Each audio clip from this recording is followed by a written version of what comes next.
Hey, this is Donny Edwards. Welcome to ETA Files. Let's rock.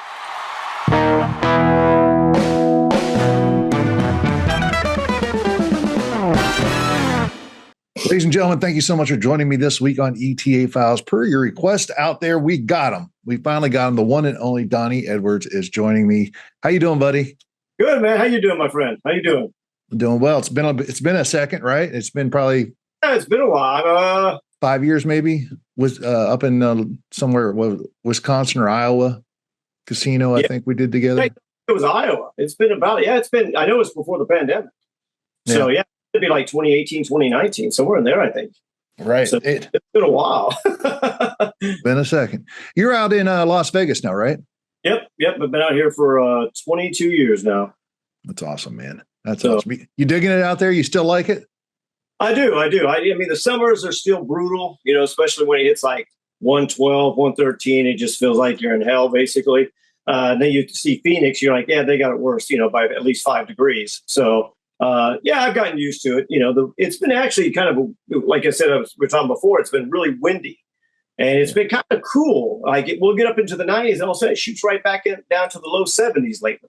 So I don't know what that's about. Usually by now it's getting, into the high 80s. So we'll probably get that soon, though. Yeah. Vegas is one of those cities, man. It has massively changed. In the 22 years that you've been there, that's changed so much. Oh, yeah, big time. I mean, when I first came out here in 2003, I just starting out Vegas. I mean, you couldn't go anywhere without seeing an Elvis Tribute Artist somewhere. And now it's not as, it's more, there's not as many of us here. I mean, there's still quite a bit, but not as much. But just in the overall change, now the Mirage is gone, the Tropicana is gone. They're about to build a baseball stadium for that, for the A's. We got sports teams, the Golden Knights, the Raiders. Man, it's kind of insane when you look back. I think about when I first came out here what year did I come out here? I think 2001, just to see Vegas. And then 2 years later, I became a tribute artist about a year or so later. And to see how much Vegas has changed, it's just nuts. It really is. Yeah. Do you like it like it's a different city. Do you like it like do you like the older Vegas or do you like the newer one? I like the older Vegas, but there are new things I love. I love the fact that we have sports here. I'm a huge Yankees fan. So the A's come in here, at least I know, 2 or 3 times a year I get to go see the Yankees, or I can go see the Yankees, which is kind of ironic because when I lived in Houston area, just south of Houston, the Astros at the time were a National League team. And then they switched to American right after I moved. And all of a sudden they're hosting the Yankees. I'm like, what? Yeah. So Donna and I, when I first introduced her to the family, we went to an Astros Mets game, because they were still National League. And now they're American League. So, it is. I like certain parts about the new Vegas. It used to be when I came out here was the Valley of Circus Olay. It was just Circus Olay shows everywhere. Yeah. And now it seems like it's the Valley of DJs. Almost every billboard is some massive, well-known DJ. And it's just crazy to me. It's like, really? That's become the thing? Yeah. So, yeah. That's crazy, man. I loved old Vegas, man. I remember coming out there in the late 90s, early 2000s and just falling in love with the place. And, back then it was like this, it was still a big deal, but man, it was in a weird sort of way. It feels like it was far more innocent almost than it is today. You know what I mean? It seems like it's a real business. It's all about the money and bling and everything. Corporate. It feels very corporate now, and I mean, in fact, Vegas has become kind of one of the meccas of where you go to have, corporate functions and stuff. And, that, feels a lot of time, because we would do a lot of those here in Vegas. But I think Vegas gets hit a lot with that, like every year, 2 or 3 times a year, I do a thing with Microsoft. So, you kind of get worked in with certain groups and everything. So, but yeah, it's very corporate now, very corporate. Whereas it seems like when you look at the old footage, it was, there was corporations, but it felt like there was more like families in different, maybe it's because it was mob owned, I don't know. But even then, there's some of the companies, like one of my favorite places to eat has been family owned since the 50s here.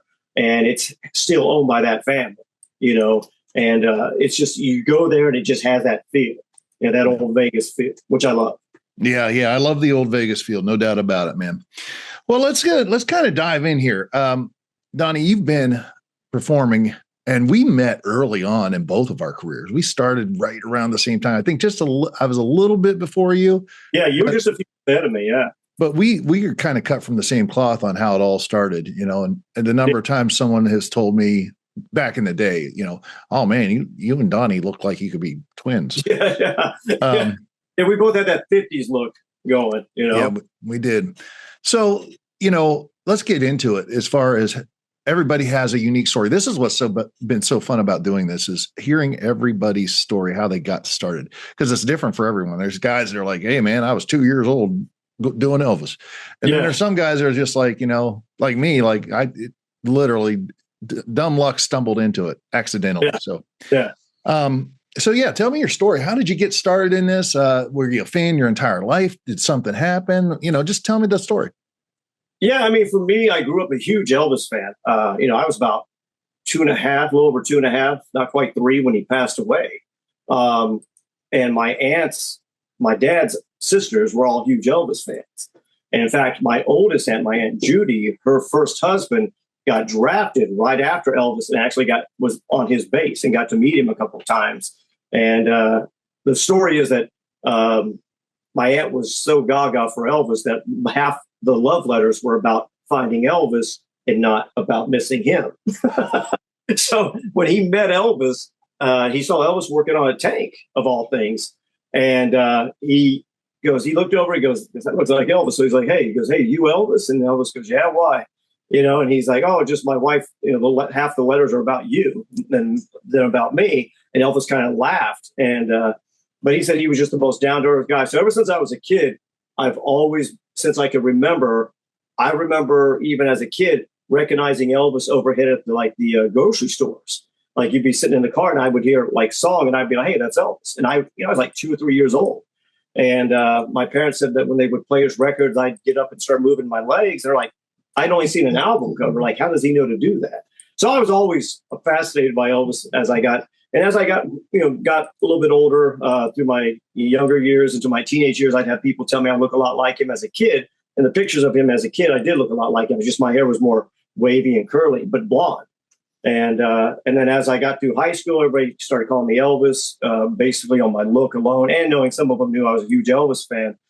But it wasn't anything that I was ever looking to. I mean, it isn't like career day, happens and an Elvis guy shows up. Like, would you like to be an Elvis? A tribute artist. I mean, it wasn't like that. So my thing growing up is I lived in a very industrial area, Dow Chemical, Batishade. So I figured, okay, if I don't find something outside of that, I'm going to have to probably end up working in the plants.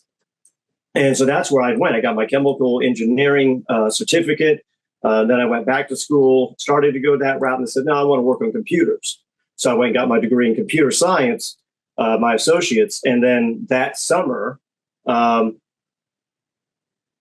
kind of decided, okay, let me see, there's an Elvis contest. Let me think about this, because for a few years now, in 96, I went to my first Elvis week. I had family in Memphis, but I'd never been to Elvis week because the school always started about that time in Texas. So I was never able to stay. So I went to my first Elvis week in 96, and I met DJ Fontana, J.D. Sumner, the Sweet Inspirations, Millie Kirkham, the Jordanaires, George Klein, and they all kept saying, so where do you do Elvis? I'm like, no, those guys are crazy. I'm not one of those guys. It's like, I'm just an Elvis fan. They go, well, you got a great look, kid. I'm like, oh, thanks. I was like, yeah, but I'm not going to do that. Those people are crazy. And so it took about 6 years for it to kind of pop in my head. And I just kept thinking, okay, everybody kept asking me if I do Elvis. And so when I finally decided, okay, I'm going to do this, I started going online and Googling, and you popped up. And I wrote to you and a couple other guys, but you were the only one who responded, about, okay, I'm thinking about doing this. I see your career taking off. Where do I get the clothes? And you wrote me back, like, go to resale shops, go to vintage shops, you can get shoes here for hardly nothing. You gave me all these great tips because you were kind of finding your own way. I think when did you start? Like 98 or something, 97? Yeah, 98. So this is 4 years later, I'm 2002. So yeah, so I wrote to a few people. Most of the guys never responded. In fact, almost every one of them didn't respond except for you. Well, It's so funny, man, because I did a similar thing. Yeah. But I wasn't getting any responses. But you were living in Texas at that time. Yeah, I was living in Lake Jackson. So I was very fortunate. I mean, I talk about this all the time, just how dumb luck it was to have been in that Columbus, Ohio area, which was very close to the Chicago market, that market that was around South Bend and all that. Cause that, man, it took off in the 90s in that area. And I was able to get involved in that and then just kind of network, for lack of a better word, and figure some of this stuff out. But the problem that you and I had, which was a great problem, is that there was no 50s guys. No. I mean, almost everybody. In fact, the very first contest I did, there was only one other 50s guy, and he was like some 15-year-old kid, trying to figure it out, and he ended up becoming an entertainer, but he quit doing Elvis. But that was my only competition, the 50s, and everybody else was wearing jumpsuits. Yep. And that's, when I first started, that was one of the first things I noticed was like, there's only a handful of, I think, what was that kid's name? There was a few. There was, I had just watched, just before I got really into it, I watched, was it Almost Elvis? Yeah. Quentin Flagg, maybe? Yeah. Quentin Flagg was in that. Quentin Flagg. That's who I remember. And I was like, oh, okay. So there are 50s Elvis, and then when I came out to Vegas, I met Justin Shandor. I met Dean Z. I met, then later in Memphis, my first time to go to Memphis as a contestant, anything, I met Brandon Bennett, so I started meeting other guys like, oh, okay. And then Jamie Aaron Kelly, so I was like, okay, there are some guys out here, because everybody else is pretty much jumpsuit. Yeah. So it is unique to start off at that point, I think, than to jump right into the jumpsuit.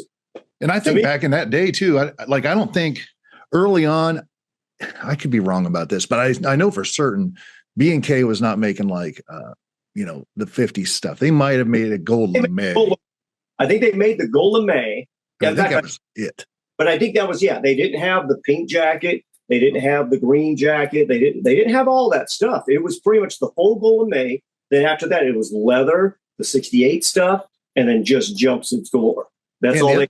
Yep. And the other resource was Lansky's in Memphis. Yep. But they didn't have any of the signature stuff at that time either. No, they have similar that looked Elvis-y. Right. But not like they do now, which I still think the Dorsey Brothers jacket's wrong. So, because it looks more polka dots on it. And if you actually look at Elvis's, it's little slashes in there. And they actually have one on display at the Sun Records studio. And you can see it. And I have one exactly like that one because there was a company in Japan called Love Me Tender that started making replicas of Elvis's 50s jackets, and the Black Dorsey Brothers is identical. So, as well as the Hollywood Stripe jacket, which mine is in shades of blue, like on the Christmas album cover, whereas Lansky's is in shades of gray. Yeah. So and I know there's a big picture of Elvis wearing it that you go to Graceland in one of the shops. It looks gray, but also you're wondering if you hit it with a white light, anything blue goes gray. Yeah. So that's my, but I have one of each. So just in case. There you go. So we're back in the early 2000s now. You and I we're learning our way. That's kind of funny, dude. I remember some guys reaching out to me, and I would always try to help because, like I said, the 50s, we had to kind of learn some stuff on our own. Yeah. And I don't know, even to this day, I don't remember why I did certain things that I did, but I did them and they worked. Like I remember DJ Fontana telling me a story about Elvis showing up. And him and Bill and Scotty were just kind of like, what the heck is this dude? Yeah. But Elvis showed up and he had a pair of black tuxedo pants, except the stripe on them was pink, like a light pink, Oh yeah. And so I thought, what, if you're moving, that would really make you look like you're moving even more, you know? So I went and I was getting pants made with I had a white and a pink tuxedo stripe in them. And man, it really elevated the look. Like nobody else had done that. No, exactly. And that was just from a story that DJ told. So you know, you kind of had to go deep into finding these things out. I found out that just like land skis, and correct me if I'm wrong, you know the history of this as well, but land skis back in the day on Beale Street there in Memphis was more of like a probably where like the cool musician, blues musician, African-American cats were getting their awesome clothes at, right? Yeah, it was I think it was like one of the main areas in Memphis for that. Right. Yeah. That's the only place you could go. Yeah. So if you go, even to this day, in Memphis, I know there used to be a place in Cincinnati, the place in Milwaukee, like any big city you go to, there's these places that exist today. And man, it's the same exact stuff. And it's like you can get great outfits there for the 50s Elvis that might not be, exact what you see, but it certainly has a feel and flair. Yeah. In fact, I know, there's a House of Adam in Cincinnati was like one of the most amazing places I ever went. And I never got in Cincinnati. I remember going to Milwaukee because we used to go to Potawatomi a lot. I remember going to Johnny Walker's. Yeah. I think it was Johnny Walker's. They had, and I remember I bought like this pink outfit that was, the cut was wrong on the top. It was more 90s, early 2000s look. It wasn't the 50s. And I bought it, never had it altered. And never got around to get it because I never find another pink jacket that looked more like Elvis's. So I wore that. But if I had to look back, realizing that when Elvis first played the Hayride, he wore an all pink outfit. I just would have had to get everything on top fixed correctly. But I might even still have that stupid outfit somewhere in storage. Yeah, man. I remember Johnny Walker's. So that was a fun time, man. Of kind of discovery almost, I remember those days. And you came across that was like, I actually came across something like the Dorsey Brothers jacket. We'd done some shows up in Iowa in the hometown where my dad grew up in Ottumwa. And I went down to the resale shop because my family grew up pretty poor. And my aunts and all that used to go. So I thought, old time's sake, let me go back through here. And I found an almost identical Dorsey Brothers jacket for like $2, like $5 maybe. And I was like, you got to be kidding me. Yeah. So I snatched that thing up and I still wear it off and on, with my other jacket. So every while you'll find something, you're like, what? Like this looks like something Elvis would wear. This is a great story too. The only person I ever saw early on was Rick Saucedo, which legend, right? Oh yeah. Doing Jailhouse Rock, but the stripes on his Jailhouse shirt were much thinner than what Elvis's were. And I always thought, you know what, man. And I looked everywhere for that bigger black and white stripe material. Everywhere. About 1.5 inches. Well, I ended up, it was so funny. I was performing years later in the state of Washington around Seattle. And I was at a Walmart, believe it or not. I look, and they used to have material, at the Walmarts. And I and I look, and there was this bolt of black and white striped cloth that was exact. I bought the entire bolt because I was like, you know what? I might never find this again. I had to ship it home too, because it was too big to, fly with. So, but that's the kind of life that we had to live because the internet was just kind of new and coming around. There wasn't a lot of resources out there. You could times. It would, and most of the things you would find, it was like you'd have to import it almost. That was even somewhat remote. Even then, it wasn't even identical. It was close. And you're like, okay, I can work with that because nobody else has that, right. So I remember those days, man, big time. Yeah, I remember you had to go to the dealer's room, like call them on the phone in Vegas, the dealer's room, to get white Elvis boots, get the good ones. Yep. Crazy stuff. Anyways, so you got your career started going on,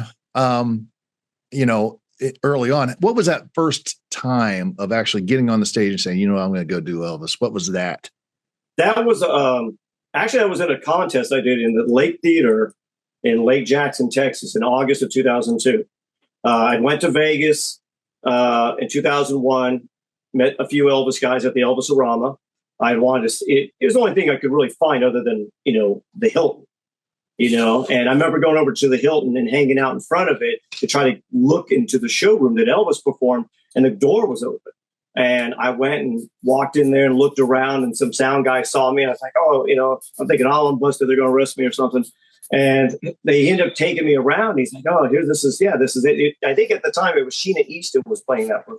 Wow. And But he showed me around and showed me the part of the floor that was still there, and he showed me quite a bit of stuff actually. It was like very cool. And then I went and did the Elvis-orama and went and watched some shows there. And it was Justin Chandler. I technically only know finder's fee. He comes out because the first guy, we were there kind of early when it opened, and they always did a show at 11, 12, and 1, a 3-song little mini show that came along with the tour. And nobody showed up for 11. There's nobody there, no Elvis guy, nothing. And then at the 12 o'clock, here comes this young guy comes out, and every time he finished a song, he'd look over at me, and I'm like, why does he keep looking at me, and by the end he finished, he'd go off the stage and you go outside to take pictures. He's like, man, he goes, you got a great look, dude. And I said, oh, thanks. And he goes, do you do Elvis? I'm like, no, I don't do Elvis. And for like the next 45 minutes, he's like, I got to hear what you sound like, man. I got to hear. And I'm like, no. I don't even do karaoke, very little, and he's like, no, come on. So after about 45 minutes, he gets me up on stage. And I never really sang too much to tracks. So I didn't really know where I was supposed to go or, the click, what all that meant. And so he's like, well, what's the song you know? I said, That's All Right, Mama. And the original 54 version. And he goes, okay, when I point to you, that'll mean kick, jump on it. And so he started playing, and then, he points to me and I just start wailing away on That's All Right, Mama. And all of a sudden everybody starts coming into the room like, who's this guy? And the boss, the owner of its wife was the manager. And she went and said, do you have a card? I said, well, no, I'm just a tourist. I don't do this stuff, And so she goes, well, if you ever decide you ever come to Vegas, let us know. I'm like, okay. So I went back, and that was in 2001. So now fast forward to 2002, I've finally built up the courage to say, okay, there's an Elvis contest at the local theater.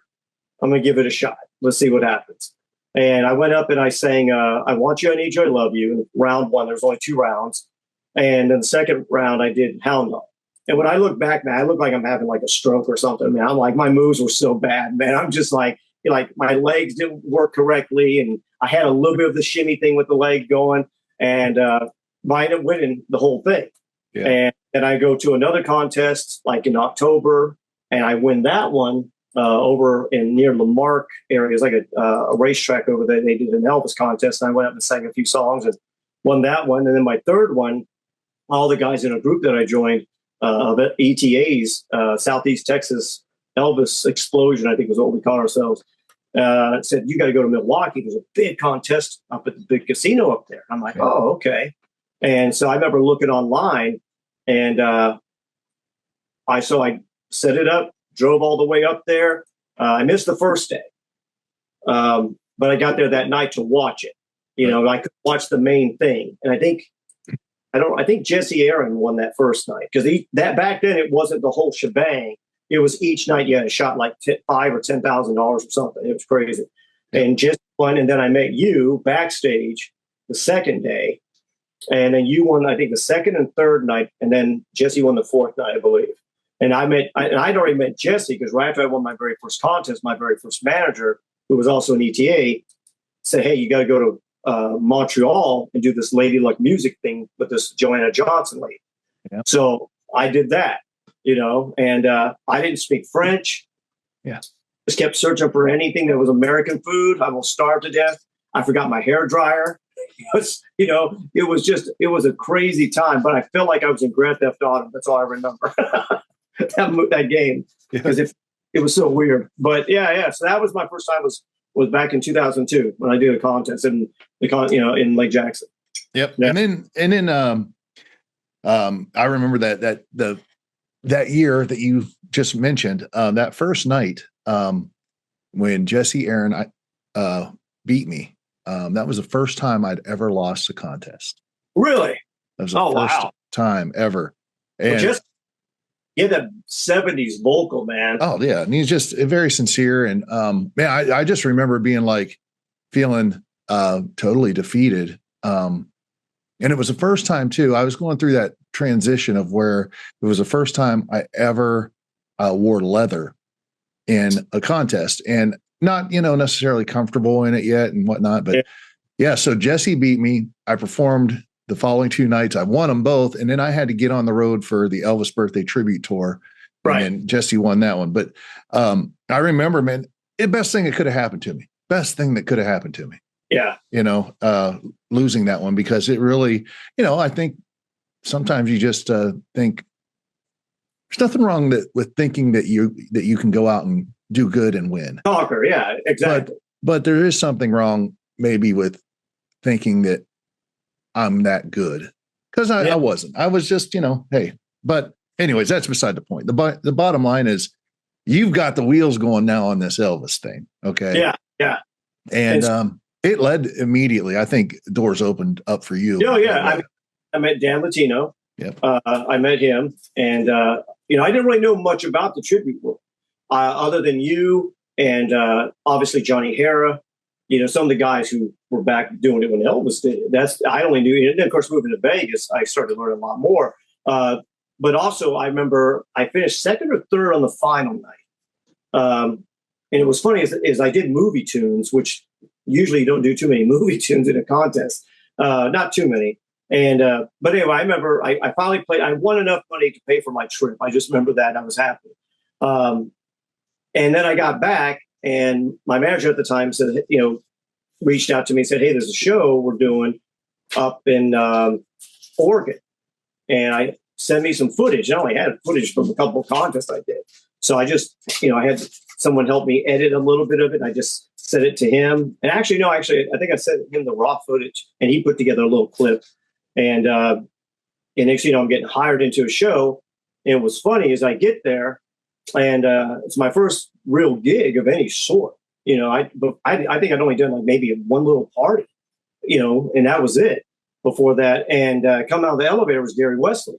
And I just met Gary like 6 weeks, 7 weeks before for the first time in Potawatomi, because he was the headliner. He was the guy who closed the shows and all that. And so he really took me under his wing, because the Greg Thompson, it was the Greg Thompson's Elvis show. He goes, he looks down too much. He doesn't look at the audience, because I was still nervous. I'm still trying to figure this thing out. And so Gary really, saying, I'll work with him. Don't worry. He's got the talent. He just doesn't know how to use it yet. So Gary really helped me out. He helped me kind of get more confident, how to look at the audience more, how to do certain movements, and so those next 10 weeks, Gary was only there for the first 3 weeks, and then the other guy took over. But yeah, that show really helped me a lot. And then after that, I did a couple more contests. I did Palm Springs, and I'm coming into Palm Springs thinking, okay, I've been doing this for, almost 3 months. I'm going to stick to my routine I did in my show.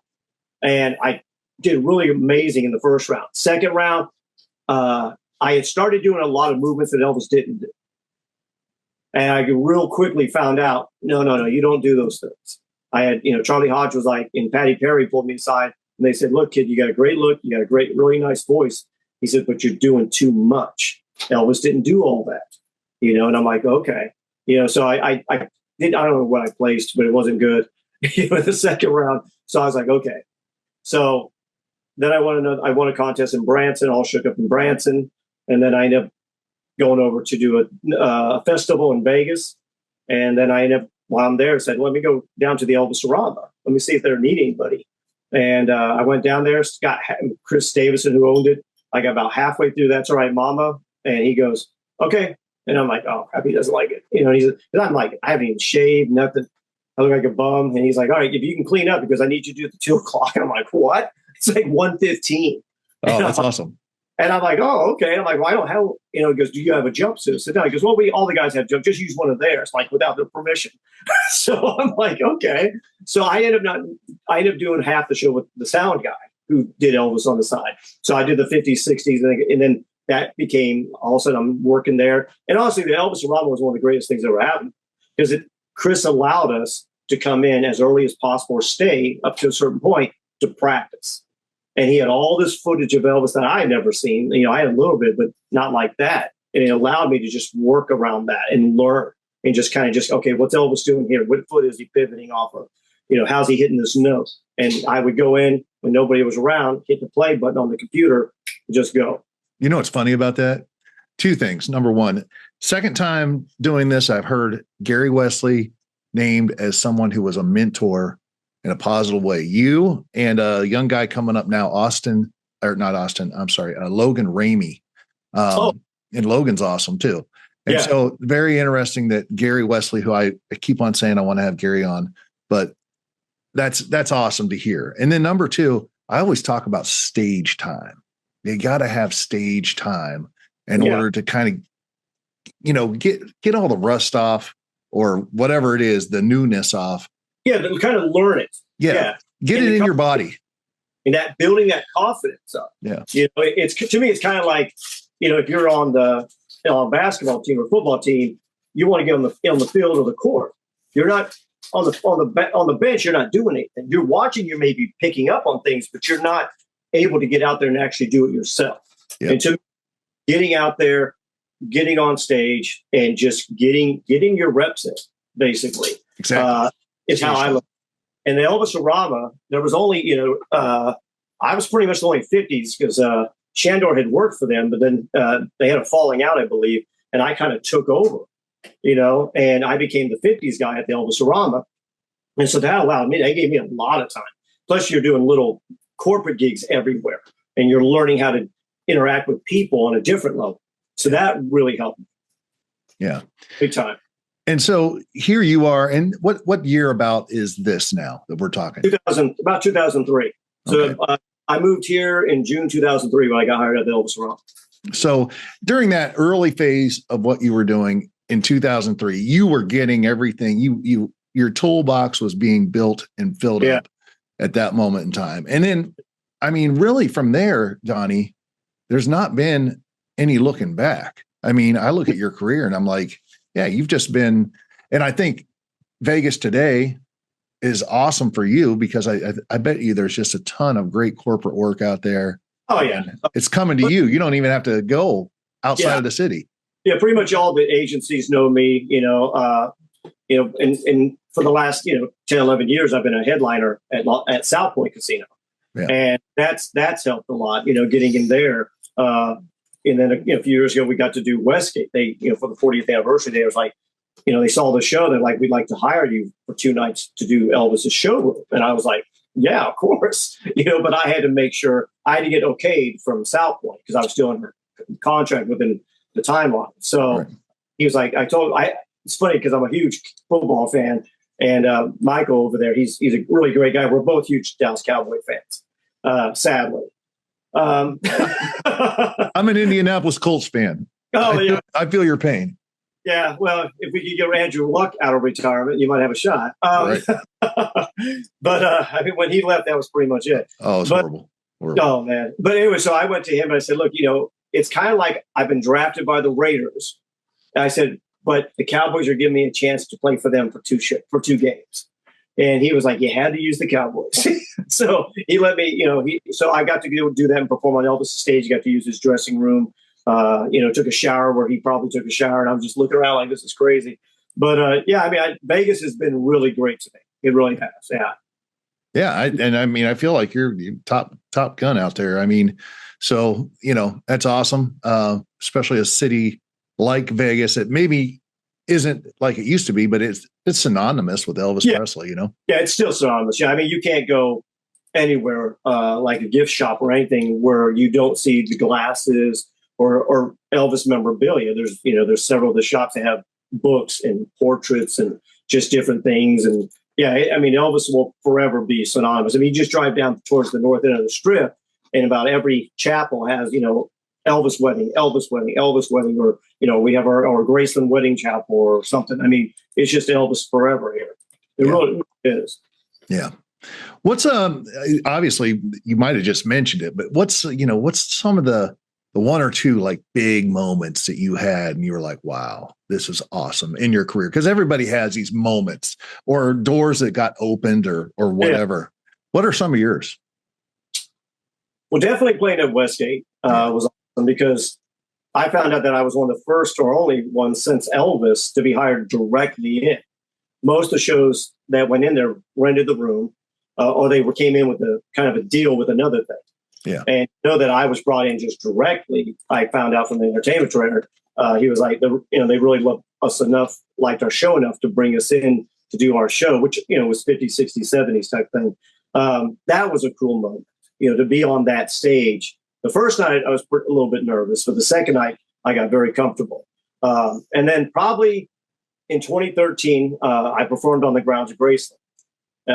becoming the first and only one. Got a thing from the mayor of Memphis, got a thing from the governor, making me technically a Tennessean. And that was pretty awesome to know that I performed somewhere that Elvis owned that property during his lifetime. That was part of Graceland estate. And to have that, and have this thing from Graceland and all that, that was pretty awesome. It was really weird because that was August 13th, 2013. And I remember it because the night before I was in Lubbock, Texas. Could not get a flight to Lubbock and back in time to do the gig. So Donna and I got in the car, drove all the way to Lubbock, slept for a few hours, had to go do a morning show, came back, slept a few more hours, got up, did the show, and then hightailed it back to Memphis. 12-hour drive there, 12 hours back. Wow. A lot of Mountain Dew. And got all the way back. We were staying with our friends who lived in Bartlett and crashed for about 3 or 4 hours, got up, got ready, shot down to Graceland. And then they walked me through and showed me the stage, did a sound check, went through all the stuff. And then it was really funny is at one point when I had to go to the dressing area, which was just like a little trailer that they kept stuff in that they let me use as a dressing room. As I came out, there was like a rainbow over Graceland. Ah, that's cool. It was the craziest thing. And I still have that picture somewhere that here's Graceland, here's this beautiful rainbow. I was like, that's a sign. Yeah, right. Yeah, maybe. It felt like, and I just went in, I knocked out the show, and then afterwards they gave me this presentation of these awards for doing this. And that was probably one of the coolest ones. But if I go back to my early part of my career, I think probably I laugh about it now. At Potawatomi, I finally won a bracket that I got to sing that night. If you remember, they used to have it where it would be 4 time slots, 10 o'clock, 12 o'clock, I think 2 o'clock and 4. And those 4 guys would then go sing 2 songs each. And whoever won got to sing 1 year with the Jordanaires. And this was like 2004, 4 or 5. And I finally won one night that I got to sing with the Jordanaires. So I chose the song Don't because I love that song. And I got so emotional. I'm just crying through the whole thing. I hope there's no video out there because it's embarrassing. And I'm just like, don't. I remember Ray Walker and Gordon singing, going, don't. And they're looking at me like, what is wrong with this guy? Man, he's too emotional to be doing this. So that's awesome. But the next year, I started getting more confidence. I started getting more of my voice. And Gordon Stoker really helped me one time. I was going to do Peace in the Valley, and a song you used to do all the time, I remember. And I was a little bit nervous. I guess I was pacing a lot. And he was like, what are you singing, kid? And I told him, and he goes, sing a little bit for me. And I said, okay. So I started singing it a little bit for him. And he's like, okay, take a breath here, pause, catch your breath here. He says, and then focus on this note here. And I was like, okay. He goes, it'll come out better. It'll come out smoother for you. And you won't look nervous. I was like, okay. And I did. I went out and I ended up winning that night. And I kind of thanked him. And I kind of got, me and Gordy got to be pretty good friends that day. Because then like a year or two later, I'm in the birthday tour. And I'm even before that, in 2006, I did a few shows with Dan Latino and then the Ambassadors. And I got to work with with Gordon and Ray and I remember I used to watch. First time I really performed with him was up in Foxborough. Yeah, Foxborough Casino. And Foxwoods. Oh, Foxwoods. That's it. Foxborough is where the Patriots. Yeah. It's over my mind is football. But Foxwoods. And I was doing A Fool Such as I. Yeah. And someone had just given me a copy of Elvis's Pearl Harbor show. And there's a line where he says, you taught me how to, he said, you taught me how to love him now. You say that we are through. Elvis changes it to, you taught me how to milk a cow. And I did that line just, my brain always likes to go to the stuff Elvis rarely did. And so I did that and Gordon starts laughing and they're looking at me like, where did you hear that? And so I ended up making a copy for them on a CD of that album and transfer it, and they're like, wow, they had not heard that since they performed it. And I was like, oh, that's funny. That's funny. Awesome. Ray loved that song. Of course, he had the line, Well, I think it was his first song with them. It might have been. Might have been. That's awesome, man. You got some good stories. You got some good experiences. I love it. And I think that there's one question though that kind of comes up in this whole debacle. You and I it's so funny. We're cut from the same cloth. On a lot of this stuff, and our paths are very similar. No doubt about it. But there's this thing, that changed about, I guess, maybe 18 years ago or whatever it was, when the ultimate Elvis Tribute Artist contest thing came about.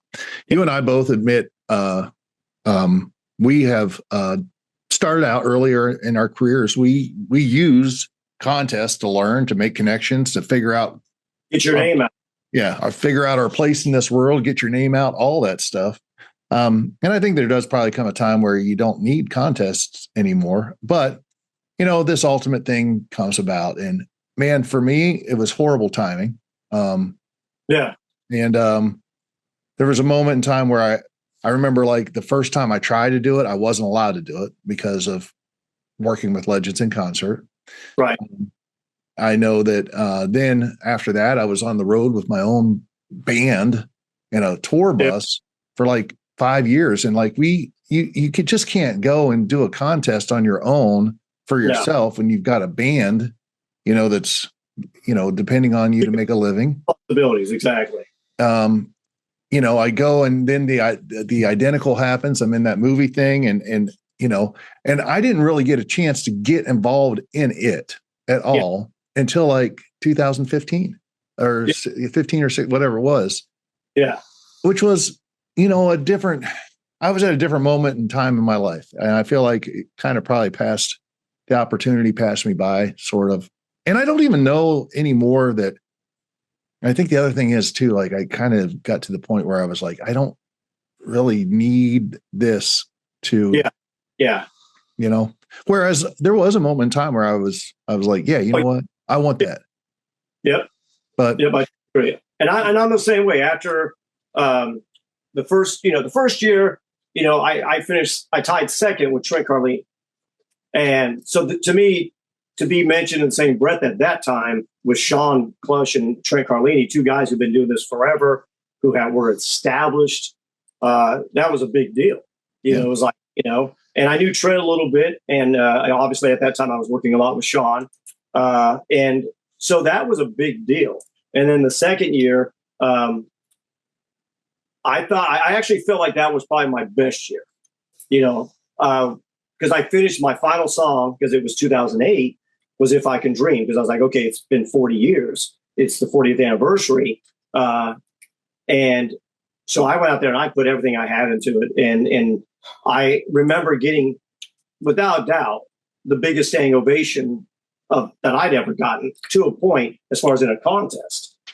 And of the night as well, and then walk off, and Sean's standing there because he's got to go out and make a speech or say something and wave to the fans from being last year's winner. And Jerry Schilling's there, and Jerry Schilling comes up, shakes my hand, gives me a little kind of like chest hug type thing, and he says, "That is the second best version, only to Elvis, I've ever heard." And I'm all right, and Sean goes, "It's yours," and I go out, I get second, and I'm like, "What the?" It's one of those things where contests you don't know, and so I did it one more year in 2009, and I thought I did pretty good, because I was one of the few guys that was doing all the eras. Yeah. Because to me, the ultimate Elvis, you should be able to do all of it, not just be great at one, but do all of it. And, Knox Phillips, I got to know a little bit, said the same thing to me, because in the first year, he loved me. He came and told me how much he loved what I did. He goes, "You're the only guy who went 50s, 60s, 70s. He goes, all the other guys just stayed in jumpsuit." And I said, okay. He goes, "Keep doing that." He goes, it shows that you're more rounded. He goes, I personally like the 50s Elvis stuff. He says, "But just keep doing that." And I said, okay. And so, yeah, in 2009, after that, when I got second again, I just said, you know what, I'm going to take a different route. DJ, I remember having a talk with DJ, and DJ was like, because a lot of people had thought I should have won one of those, if not all three. And I kind of was like, okay, what do I need? Okay, what's the next step? Do I keep doing this? And I was already starting to progress towards my own show, and that's when, I kind of was like, now DJ and I had a really good talk, and he goes, "You don't really need to do that. You're at a point now, he says, your show is outstanding. He goes, and you can't really judge somebody in a handful of songs. You really can't. And that kind of reminded me of when I met Charlie Hodge. And I got to hang out with Charlie Hodge around 2004. And I asked him one time, we were out to dinner, and he says, I asked him, I said, well, how do you feel judging these contests of guys who perform as your friend? Your very good friend. It's a good question. He goes, it was weird at first. He says, but he goes, I can't judge anybody in just a handful of songs. I always say, give me 45-minute performance, and then I can tell you whether or not that guy's doing it right. Yeah. And I said, gotcha. So that kind of gave me, there are certain songs you have to kind of do in the contest, and everybody measures up. But what I think is weird about the Ultimate is they don't let you do trilogy because they consider it like a medley. And I'm like, it's not a medley. It's its own song. It isn't Jailhouse Rock into Don't Be Cruel or Teddy Bear into Don't Be Cruel. It's its own song because you never heard Elvis sing the Battle Hymn of the Republic. You never heard Elvis sing Dixie by itself or what they call the Bohemian Lullaby, which is the, all your trials lost, the Lord. Anyway, so it's its own unique song. So that's the only thing I think that they need to work on. That's the only thing. So this is what I think. I think they should I think there should be almost like a wheel, and you should have to spin it, and whatever era it pops up and what type of song, you have to choose from that. Oh, Lord. Because then it kind of makes you have to, can you jump in? Because you want guys not just be great 70s Elvises, but to also represent the right 50s like we did, as well as the 60s and the 68. Oh, Lord. It's can of worms open, worms everywhere. Yeah. Every time you get into a discussion about this stuff, it's like, I get it. I mean, I do. It's like, there's a lot of things about the Ultimate that, I just don't understand. And there's a lot of things too that they could be taken advantage of that they don't take advantage of. I tell this all the time to people. Yeah. And you know this because you're a football fan. You watch Hard Knocks, I'm sure, probably, right? Yeah. Well, yeah. I haven't watched it in a while. After the Cowboys quit. Yeah. So what if we'd had like every year a version of Hard Knocks, except for the Ultimate, where you're backstage, you're seeing these guys, during those multiple days that you're there. Yeah. Maybe you go to each contest and get some footage and see who wins, who qualifies for the Ultimate, and you put it into this, I don't know, 3-4 week series. Man, you could put this stuff on Netflix easy, because backstage there's some interesting stuff that happens. And I still remember backstage with you, Jesse Aaron. I want to say it was Matt Joyce. Yeah. Which Matt should have been a comedian. The man's just naturally hilarious. Oh, look at the kitty. Yeah, that's our new buddy. That's Buddy. We took him last summer. We took him off the streets. So yeah, we feed 2 cat colonies every night. And every once in a while you get about 4 or 5 cats. Sometimes you get 20 cats at each location. But every night we feed these 2 cat colonies. And the one that we got him from, a lady had contacted us. She had started feeding him. She goes, I think he'd make a great house cat. And then she moved and nobody was there to feed the cats. So we eventually got his trust, grabbed him. He's already been fixed. One thing about cats you can tell is that when they've been fixed is their ears are clipped. And if he's a male, it's his right ear. If it's a female, it's their left ear.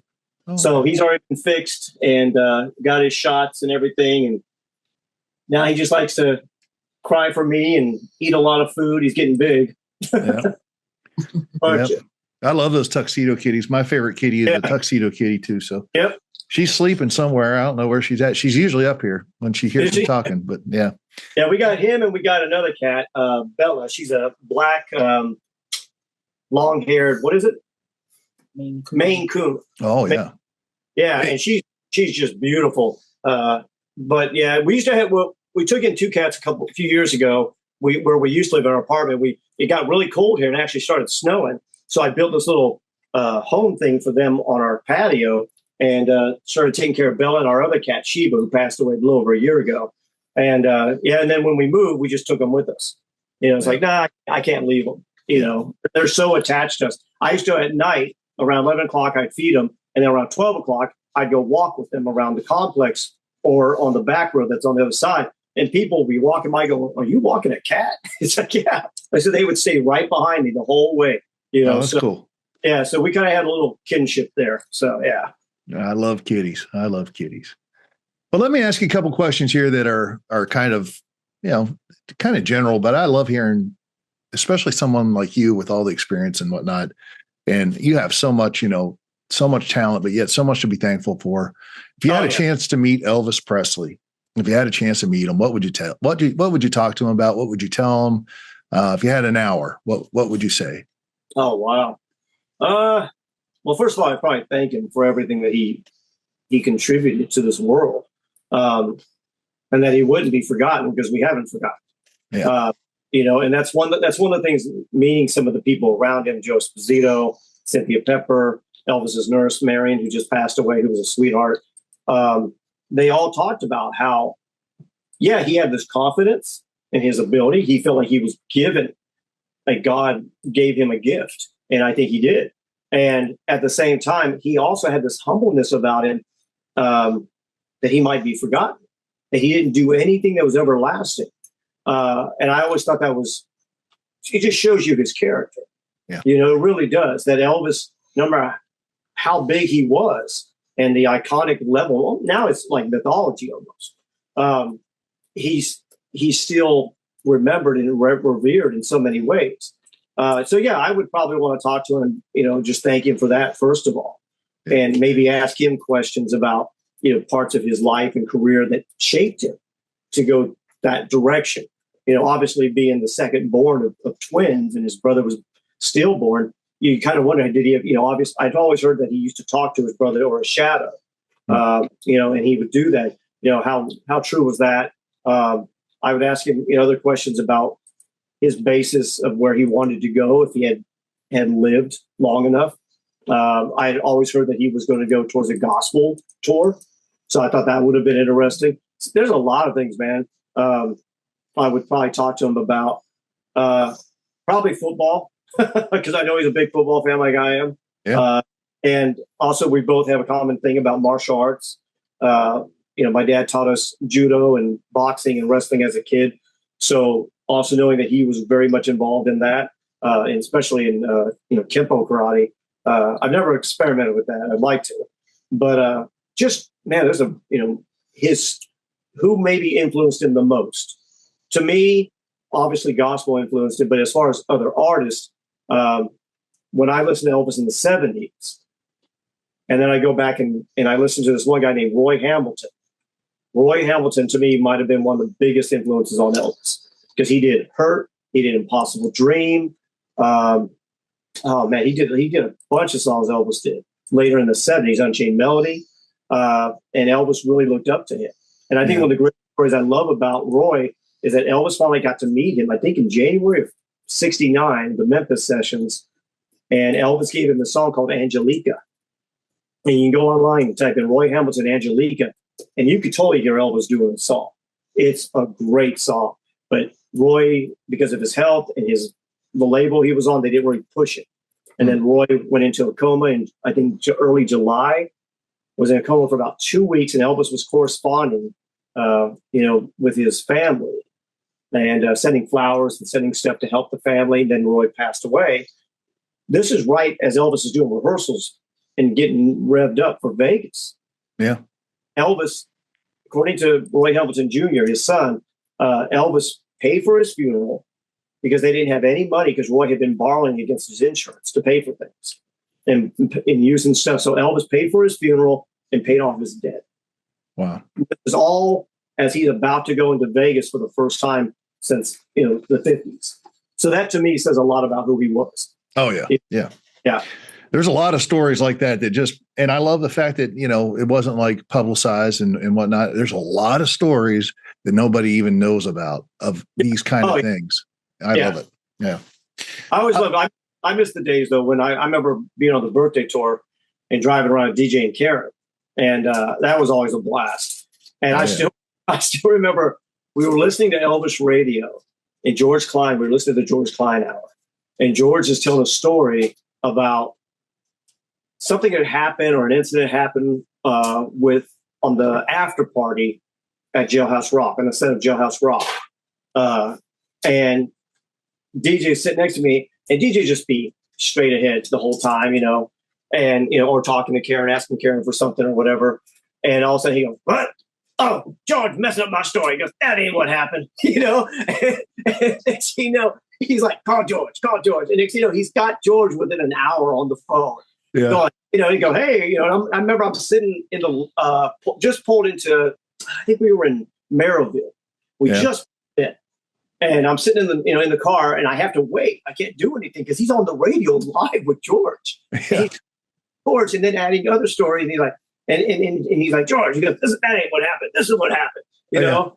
And I'm just sitting there all quiet, just like holding on to the steering wheel, just being as quiet. And then he's like, "Where are you at right now, DJ?" He goes, "Oh, we're here and there. I'm here. We're sitting next to Donny Edwards. We got Sean Punch, we got Ryan Pelt. We're about to do a show." But I miss DJ a lot because I remember DJ. Every so often I would do DJ in front of DJ. He goes, "That's supposed to be me." Yeah, DJ is awesome. We used to eat soup.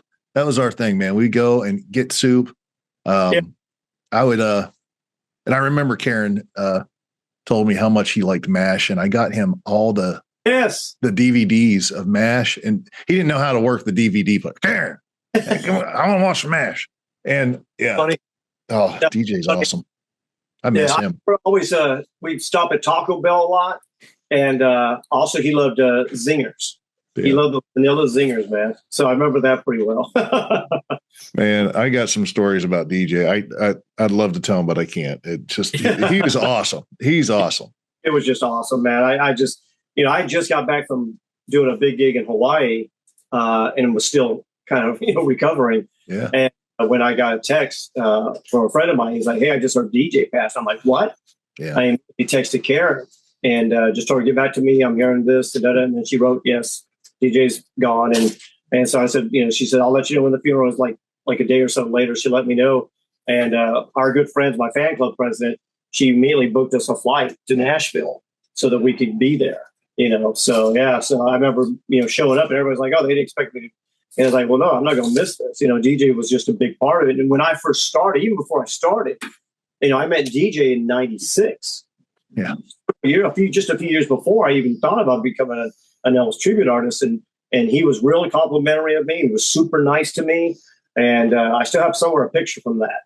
I'm just this 21-year-old kid standing next to DJ, like, "Hey," So yeah, it was pretty cool, man.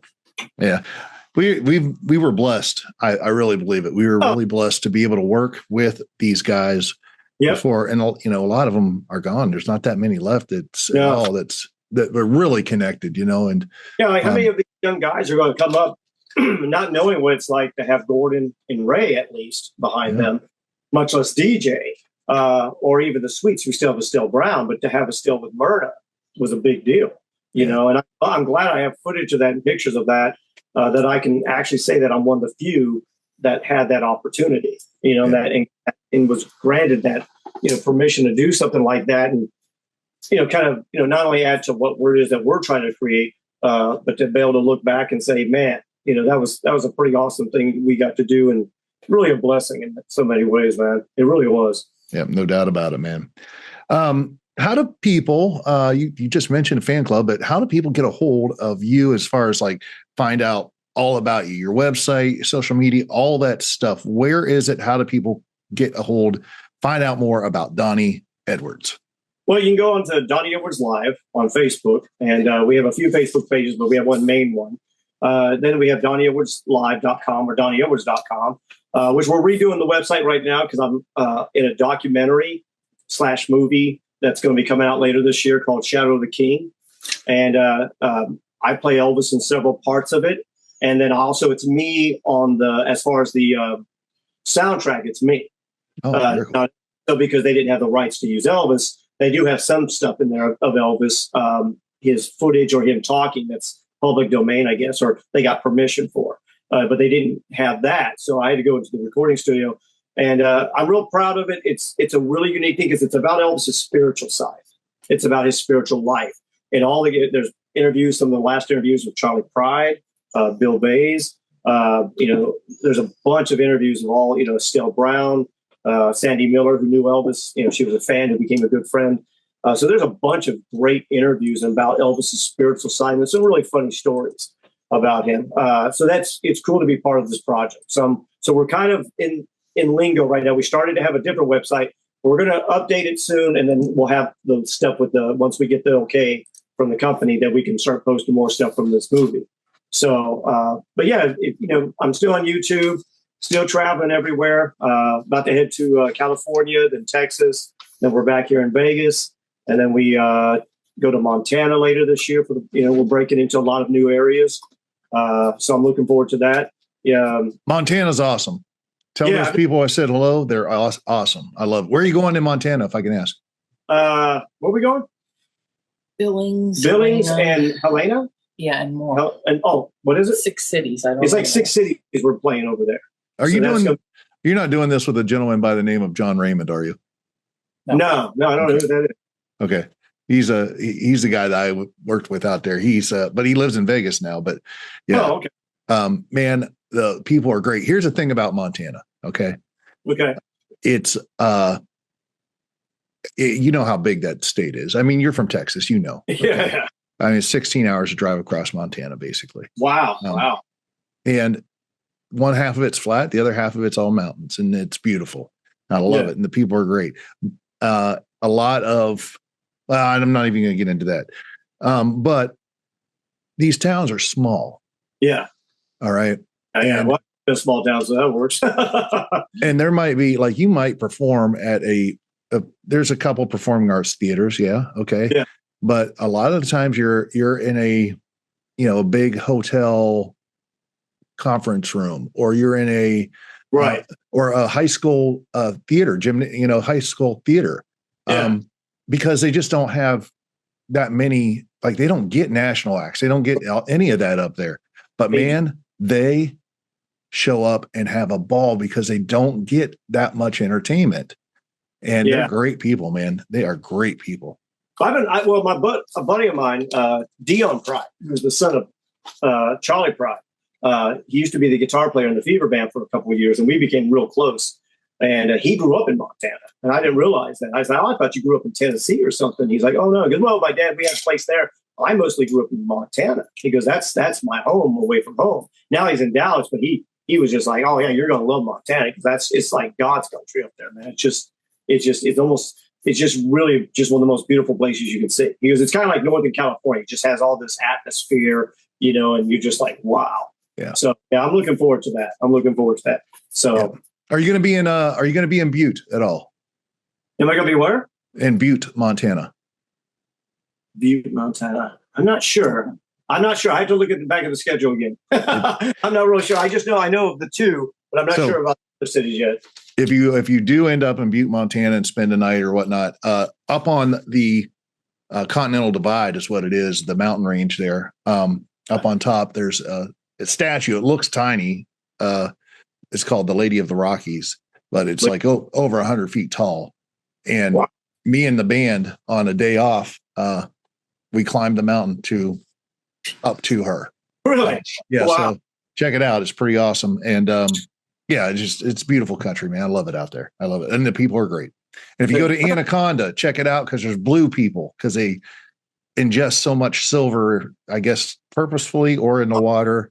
Yeah. They turn blue. It's wild, dude. If that's where maybe someone must have visited Montana, maybe then went back and created the Smurfs or something. I don't know. It's something. I know what you're talking about, though, because I've seen some documentaries on some people from like the Carolinas that are like that, up in the mountains, and they're literally blue, and you're just like, that's just the craziest thing to that's weird. It's like that colloidal silver or something like that. And they ingest it for health purposes, but it makes you blue. That's crazy. I'm not much on climbing. I've always been somebody who I was always a pretty good athlete, but it's funny that I'm able to do what I'm able to do, because I was thinking about back in '99, I actually broke my neck. Ooh. A lot of people don't know that. I was jumping around with my friends in the swimming pool my dad had, and I was jumping off a trampoline, and I landed on one of the flotation devices wrong. And I just thought I pulled something, whatever. I just remember it swelling up. And probably 2 years later, I'd worked it out. I'm fine. I go to get up and it feels like someone's sticking an ice pick. I can't hardly move my head. So I had to go. They sent me to a chiropractor. He's scanning, did the x-rays, and he walks in, pop, pop, pop, flips on the thing. He's like, how did you break this vertebrae here and this one here? And I'm like, what are you talking about? like, that's not me. I didn't break my neck. What are you talking about? And then I was like, oh, wait a minute, I did do this thing. He's like, man, he goes, you're lucky. He goes, if you would pop this next one, you'd either be in a wheelchair. He goes, you'd be dead. And I'm like, holy crap. So I had to go through like a rehab thing and kind of rebuild up the muscles in my neck and stuff. And sometimes even now, if I do too much of Suspicious Minds or certain things, I can kind of feel it, so. But we're at that age, man, now where it's like arthritis is starting to play a little factor and everything else, right? Our birthdays are pretty close. You're January, right? Yeah, January 12th, 73. About a year, almost 2 years. But it's once you hit that a certain part in your career, I do a lot of cardio. I do a friend of mine, he couldn't do it. So he's like, hey, maybe you might want this. It's this Beachbody Insanity workout. I did it. Oh, dude. I got the shirt and everything. First time I did it, man, I only got about halfway through the warm up. I thought I was going to throw up. It was so intense. And my friend, he's a 6'3" Aussie, big Aussie guy, Australian dude. And he was like, oh, I can't do it. I'm going to pass out. So I did it. It took me a little while to even be able to get to, I had to take pauses. I had to pause it real fast. But it does work, man. And it's funny because I was trying to get in really good shape. I was doing a cruise to Hawaii and I got a new Aloha. By the time, this is probably about 5 weeks later, by the time my Aloha came in and I'm literally getting ready to go on the ship, I had to do a corporate gig. So I'm going to put the Aloha on. I look like a 10-year-old. I lost so much weight. Now I was toned, but I lost so much weight. So as soon as I got on that boat, they wanted me to wear the Aloha on the last show to recreate the Aloha. I'm like stuffing pizzas. I'm trying to max out now the weights. Just trying to gain back something. So yeah. That's a good problem to have, man. That's a good problem. Yeah. Well, Donny, listen, man, I appreciate you coming on. Thank you so much. It's been awesome catching up with you, and people are going to really enjoy this. Yeah, I think it was good, man. I look forward to getting out there a little bit more, and eventually I got to work my way into Branson. It'd be nice to do something in Branson. Yes. I remember. I won a contest there back in 2003 when I first started, and there was a lady there. She was going to try to hook me up with some theater at one time, but it never happened. Yeah. And I ended up, staying in Vegas. But it would be fun to, get out there, get back to the Midwest. I was going to say, you being a Midwest guys, it's probably nice to be back in the Midwest. Yeah. So now, officially for the Midwest or no? Born in Pennsylvania, grew up in Georgia, then Ohio, and so I'm fine wherever I'm at. I'm really. I was born in Iowa, raised in Southern Texas, and then now here in Vegas. Yeah. So, but what's that? Okay, Donna says, remind that we're working on bringing our shows to different places. Absolutely. Yeah. Well, everybody out there, you know how to get a hold of them now. And that's awesome, bro. All right, man. Well, listen, stay in touch, be safe out there. Love you. And just be awesome because you are, all right? Thank you, man. Thank you for everything you've done. And I look forward to seeing you again, my friend. Awesome. Ladies and gentlemen, the one and only Donny Edwards. Thank you.